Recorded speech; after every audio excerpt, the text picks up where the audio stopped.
Hello, this is Ernesto Amaral from the Department of Sociology at Texas A&M University.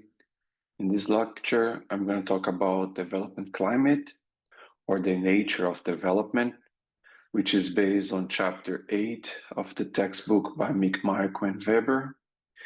And this lecture is part of our social change class. As I mentioned, you should read the chapter in the textbook to be able to answer the quizzes of our course, because some specific examples I'm not going to cover here. At the same time, you should read or watch this lecture in order to be able to complete the perusal assignments.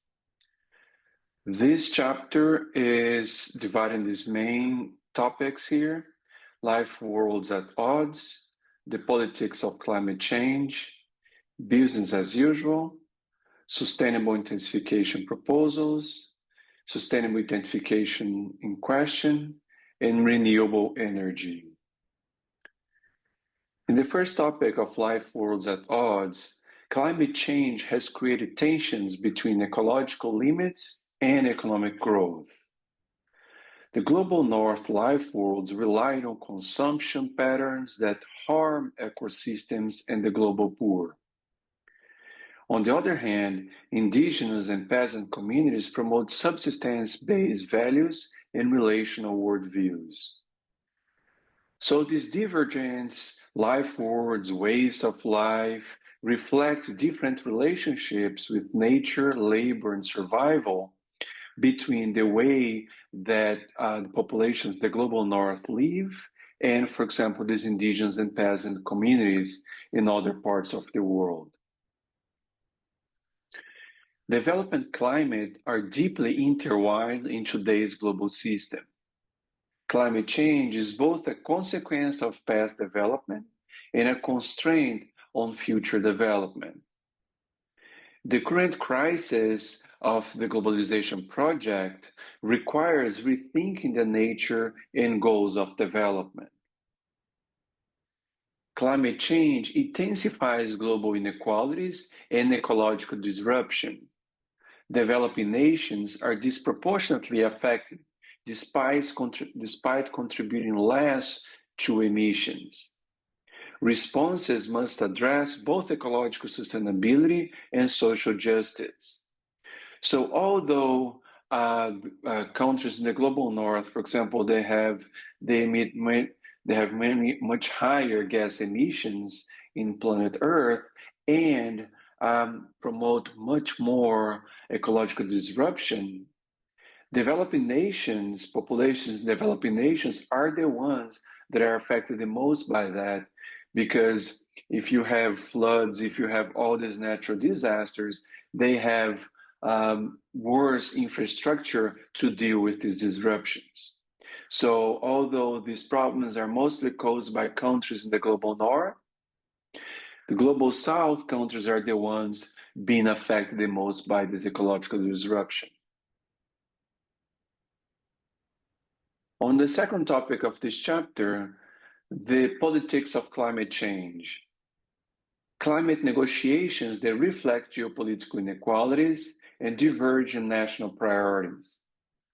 Industrialized nations, they emphasize emission targets while sidestepping climate debt. Global South advocates demand ecological justice and development space.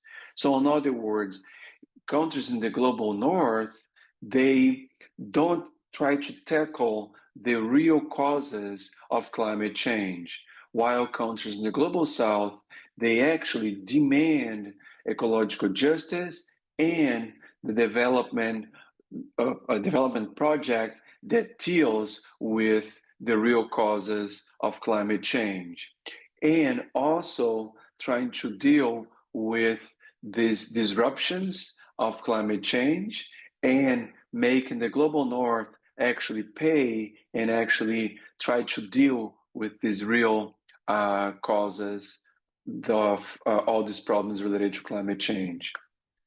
So political paralysis results from competing interests and institutional fragmentation. So because you have these diverging views of how to deal with climate change, you actually don't move forward to deal with these issues. Industrial development has been based on fossil fuel use, creating a carbon civilization. This model tracks the atmosphere as a free dumping ground for emissions. It internalizes ecological costs while promoting short-term economic growth. So the short-term objectives of economic growth, they are emphasized in this model while not looking at the long-term costs of climate change, the ecological costs.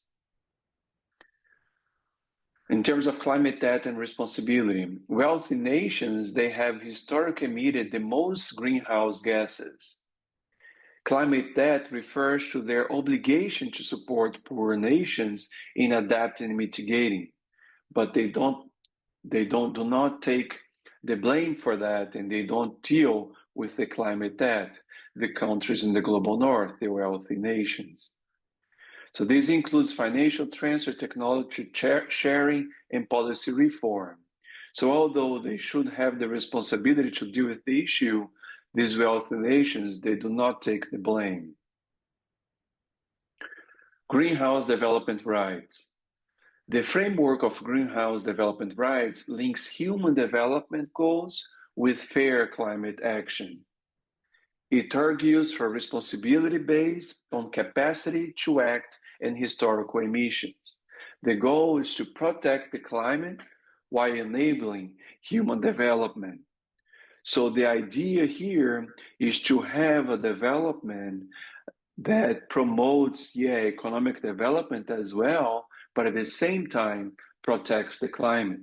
So that's this framework of greenhouse development rights. And that's one way that several different countries and movements, social movements, have been pushing forward in order to have a more fair social change around the world.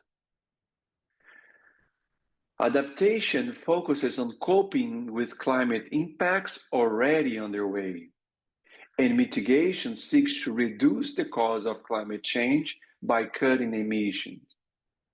Both the strategies of adaptation and mitigation are essential but require different resources and timelines. Because one way we have to cope with the impacts that are already underway, and at the same time try to reduce the cost of climate change. So you have to deal with both short-term and also long-term by going through the root causes of climate change. And there is always a tension between adaptation and mitigation. On the third topic of the chapter, business as usual, dominant climate responses favor technological fixes and market mechanisms. Carbon trading and offsets create new profit streams without reducing emissions, do not deal with the real issues of this constant development, this globalization project, always promoting economic growth and not actually reducing emissions related to this growth. Green growth strategies maintain existing power structure and consumption models. So although they're called green growth, they are in between quotes here exactly because they do not actually challenge power structure and consumption models. Critics argue these approaches ignore structural causes of ecological crisis. And we have unsustainable trajectories. Global warming and extreme weather are symptoms of unsustainable development. Rising sea levels, droughts, and loss of biodiversity signal planetary boundaries being crossed. This trajectory cannot continue without endangering human and non-human life. For example, the melting of the Arctic sea ice represents a new carbon frontier of oil and gas reserves and 25% of the world's known coal reserves.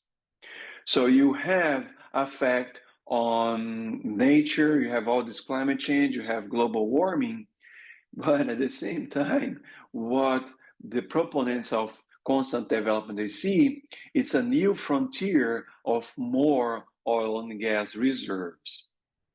And just to give you a visual figure to show the melting Arctic sea ice, this figure 8.1 on the course textbook, the Arctic sea ice in September, always looking at the data in September, that's the average September sea ice extent.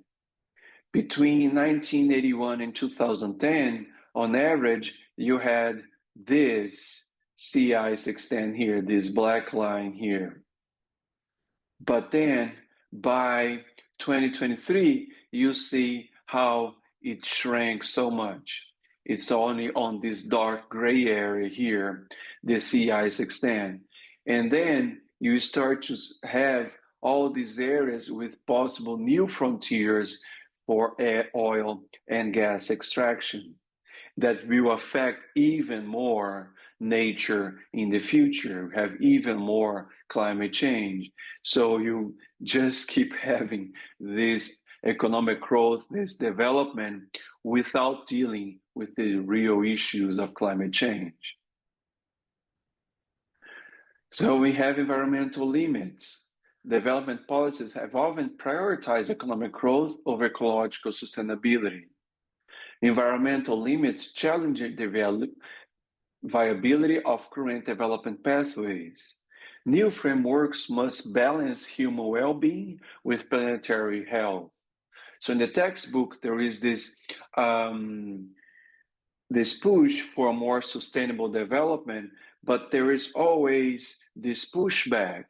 Now, for example, in the as we saw in the picture below, you see these new frontiers of oil and gas extraction and push for more economic development, for economic growth, while punishing the environment.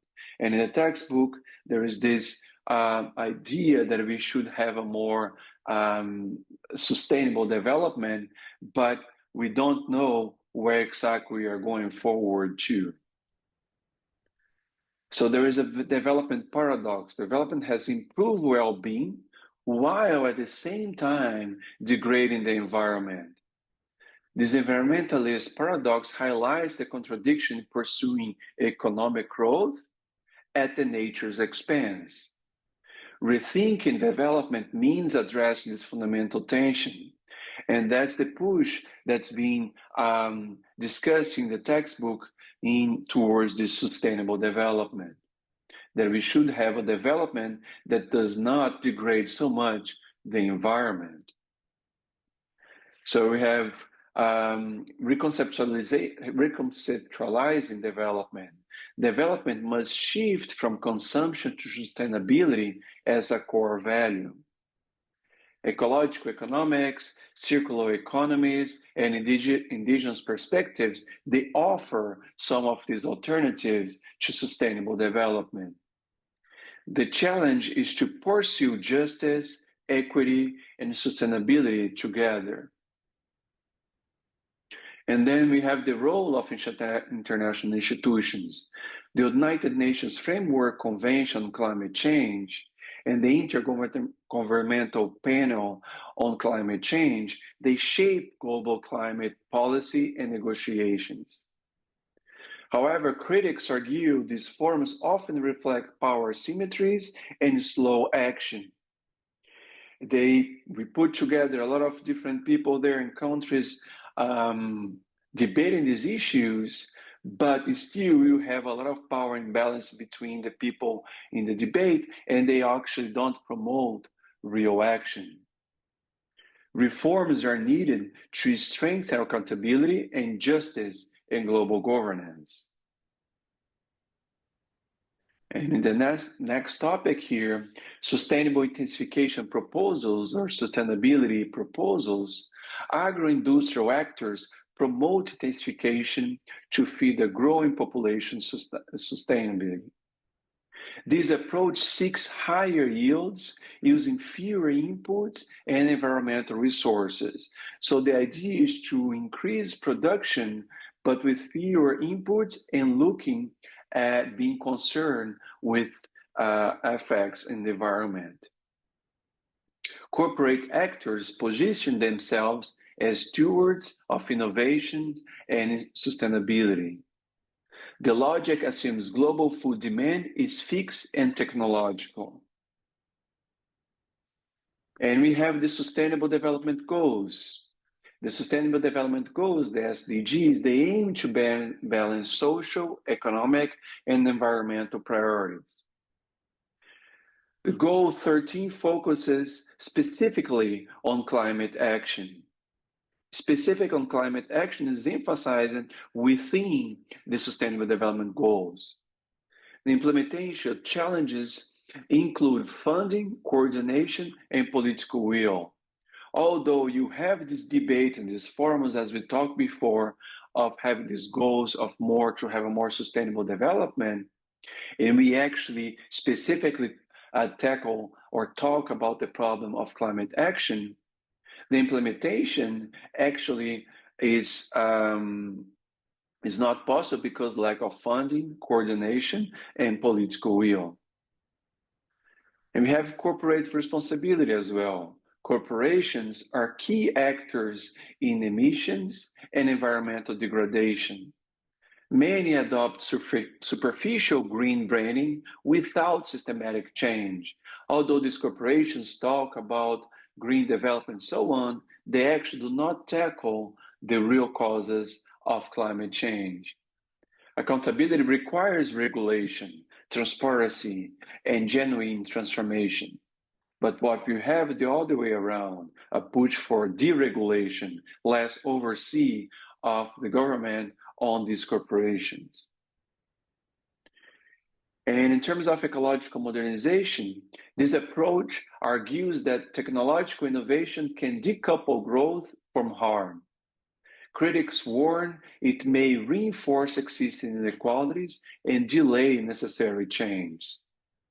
Ecological modernization must be paired with structural transformation. So it has to be tied with real, meaningful social changes throughout the world. So decolonizing climate politics.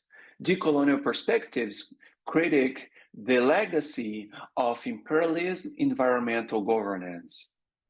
They call for inclusive, pluralistic approaches grounded in sovereignty and justice. So these changes should not come only from the countries in the global north or these forums that have all this power imbalance. Decolonization involves both material and epistemic transformation. Transformative action urgency. Incremental changes are insufficient in the face of accelerating climate crisis. Transformative action means rethinking systems, values, and priorities. This moment demands bold and inclusive collective efforts for a viable future that brings social change that benefits the whole society. Food systems and climate. Industrial agriculture contributes significantly to greenhouse gas emissions. Deforestation, monocropping, and long supply chains are major concerns, exactly because they contribute a lot to the emission of greenhouse gas. Agroecology and local food systems, they offer a climate resilient alternatives into this industrial agriculture. In terms of water, land, and resource, climate change intensifies competition over water and land. Resource scarcity can lead to displacement, conflict, and social unrest. Equitable governance is essential to prevent climate-driven injustice. In terms of climate migration, rising seas, drought, and disasters are displacing millions of people all over the world. So you have a lot of migration within countries and between countries because of climate change. It generates all this migration due to climate change. The so-called climate migrants often lack legal protection and recognition. Addressing climate mobility requires human rights-based policies. And in terms of biodiversity and ecosystem, climate change threatens species extinction and ecosystem collapse. Healthy ecosystems provide critical services like carbon sequestration and water regulation. Protecting biodiversity is vital for planetary and human well-being. So you have to deal with all these root problems in order to actually have a more sustainable development. In terms of climate resilience, cities, they face rising risks from heat waves, floods, and pollution. We have been seeing this all over the world. All these floods happening, we just saw these floods happening in Texas. We see all these problems, heat waves going on all over the world. Sustainable urban design can improve resiliency and quality of life. Green infrastructure and inclusive planning are key strategies to deal with these issues. At intergenerational justice, young people are leading global climate movements demanding accountability, exactly because of intergenerational legacy of these issues. They emphasize long-term thinking and ethical responsibility. Intergenerational justice reframes climate action as a moral imperative. The next topic in the chapter, sustainable intensification in question, or sustainability in question. Critics argue intensification overlooks ecological diversity and local knowledge.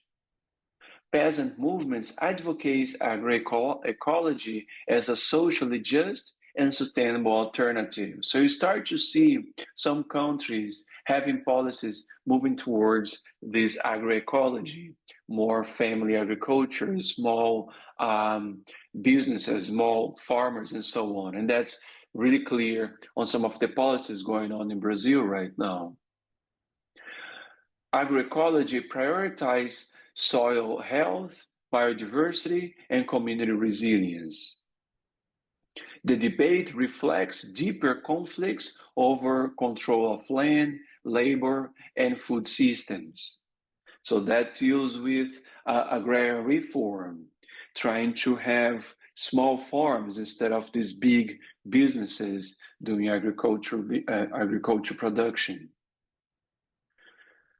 Limits of technofixes. Technological solutions alone cannot solve the climate crisis. Geoengineering and carbon capture carry risks and ethical dilemmas. Structural and cultural changes are also necessary to have a lasting impact, a long-term impact. Rethinking progress is necessary. Conventional progress equates development with economic growth. True progress must value ecological balance, social well-being, and justice.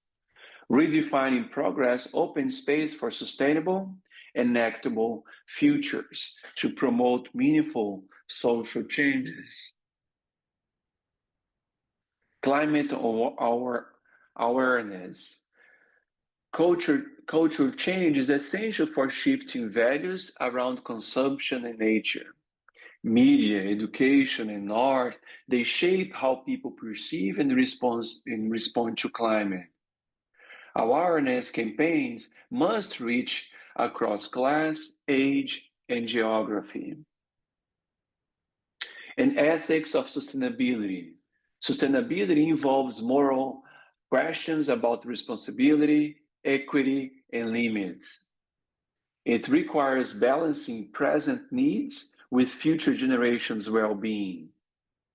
Ethical frameworks help guide difficult climate choices. And commons and collective action. The commons are resources shared by communities and managed collectively. So it's a bottom-up approach instead of being a top-down approach. Climate action can draw on community transitions of cooperation and stewardship. So you have to rethink how communities deal with development, having the concern of how that might have climate changes. Protecting the commons requires resisting enclosure and privatization. We have to measure what matters. The gross domestic product, the GDP, as we have been mentioned before, does not account for environmental degradation or social well-being. Alternatives include genuine progress indicator and gross national happiness. Better metrics support holistic and sustainable policy decisions. So even the fact of using correct social indicators is important to measure what matters in terms of both economic development and environmental degradation. We have to deal with the environmental degradation as well. Degrowth and post-development, as we have been emphasizing. Degrowth challenges the idea that economic expansion is always beneficial. It also has negative effects. It advocates reducing consumption in wealthy societies to rebalance globally. Post-development calls for diverse, locally rooted alternatives to Western models. Care and interdependence. The ethic of care emphasizes relationships, empathy, and mutual support. It contrasts with the extractive logic of profit-driven development. Care-based approaches center human and ecological well-being into the debate. Climate as a civilization crisis. Climate change questions the foundations of industrial civilization. It demands rethinking how societies relate to nature, labor, and to each other. The crisis is an opportunity to build new values and systems. Democracy and participation. Effective climate solutions require an inclusive and participatory governance. Decisions should not only be made by those in power, the representatives, should be a participatory process. Communities must have a voice in decisions that affect their environments. Democratizing climate action builds trust and collective resilience. And in terms of building alliances, climate justice movements unite labor, environmental, and racial justice causes. Intersectional alliances broaden the base for transformative change, for transformative social change. Collaboration strengthens social power against entrenched interests. And the next topic here, renewable energy. The renewable energy transition challenges fossil fuel interests, but reproduces inequalities that we have nowadays, social and economic inequalities, for example. Wind and solar projects often disrupt local communities and ecosystems. So not because we have a transition to renewable energy, it will deal with inequalities. It can actually reproduce it. Mineral extraction for clean tech raises new social and environmental concerns. Transitioning energy systems requires rethinking power, scale, and ownership. In terms of energy transition, shifting from fossil fuel to renewable energy is central to climate action.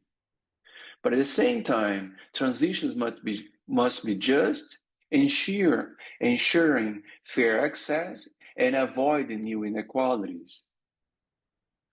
Decentralized energy models empower communities and increase resilience. So we should not just have a transition to renewable energy, we should also think about decentralizing energy models that puts the power into communities and promotes meaningful social changes that deals with the issues of inequality that we have around the world. Climate action, transnational networks link grassroots groups across regions and causes. Global solidarity strengthens pressure on governments and corporations for climate justice. So social movements is a really important moment here for meaningful climate action. Shared struggles foster mutual learning and long-term alliances. Time, risk, and uncertainty. Climate action involves managing long-term risks and uncertainties around the world.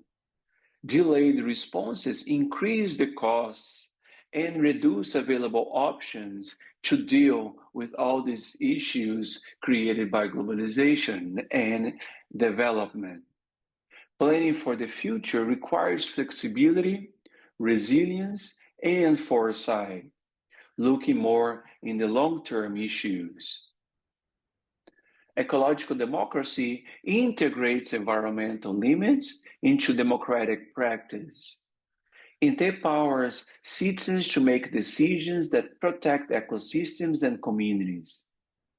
This model of ecological democracy emphasizes accountability, transparency, and justice. Public services and infrastructure are key to sustainable transitions. So you have to reclaim the public. Privatization often undermines access, equity, and accountability. Reclaiming the public involves reinvesting in shared goals and responsibilities. In order to have this more sustainable development, the government has to have a more central role in this process. In terms of global North and global South relations, climate governance reflects historical inequalities between the global North and South. Northern lifestyles depend on extractive systems in the South. Climate justice requires redistribution and genuine partnership between all these different countries. Climate justice and equity. Climate justice links environmental protection with human rights and equity. It centers the need of those most affected by climate change. Climate solutions must address historical responsibility and power imbalances. In terms of climate finance, adequate finances is crucial for mitigating and adaptation in poorer nations. So it has also to have the role of the global North countries. Existing pledges often fall short or are not delivered on time exactly because of this pushback from the more wealthy nations. Bridging this gap is essential for actable global climate action between countries in the global North and global South. Ecological debt and reparations. Ecological debt refers to the unpaid cost of environmental destruction.